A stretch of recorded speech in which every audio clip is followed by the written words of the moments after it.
శతక సాహితీ సరస్వతికి నమస్కారం.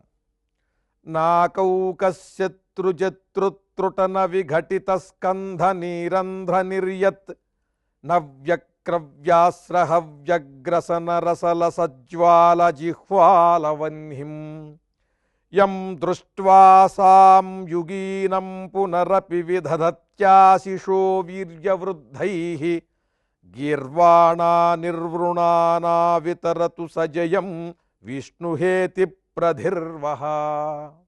ఈ సుదర్శన చక్రరాజం రాక్షసులను సంహరించి దేవతలకు ప్రీతి కలిగించే ఒక మహాద్భుతమైనటువంటి యజ్ఞమూర్తిగా ప్రవర్తిస్తున్నది.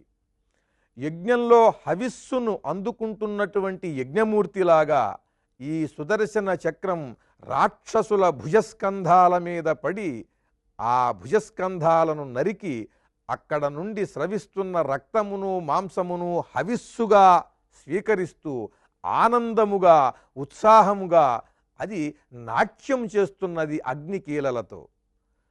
ఆ యజ్ఞమూర్తి అగ్నిస్వరూపుడై ఆనందముతో నాట్యము చేస్తూ రాక్షసుల భుజస్కంధములపై శిరస్సులపై పడి వారిని సంహరించి వారి అవయవములను ఖండించి ఆ రక్తమాంసాలనే హవిస్సును భుజిస్తూ ఆనందంతో నాట్యం చేస్తున్నటువంటి సుదర్శన చక్రమనే యజ్ఞమూర్తిని ఇంకా ఇంకా ఉత్సాహపరుస్తూ ముక్కోటి దేవతలు కూడా ఆ సుదర్శన మూర్తికి చుట్టూ నిలిచి వారు జయ జయధ్వానాలు చేస్తుంటే పరమప్రీతితో మహోత్సాహంతో ఇంకా లోకకంటకులైన రాక్షసులను సంహరిస్తూ ఆనందముగా ఈ ముక్కోటి దేవతల జయ జయధ్వానాలను వింటూ ఉత్సాహముగా నాట్యం చేస్తున్నటువంటి ప్రళయ భీకర మూర్తి అయిన ఆ సుదర్శన చక్రమూర్తి మీ అందరికీ కూడా అభయాన్ని కలిగించి ఆయురారోగ్య ఐశ్వర్యములను ప్రసాదించుగాక.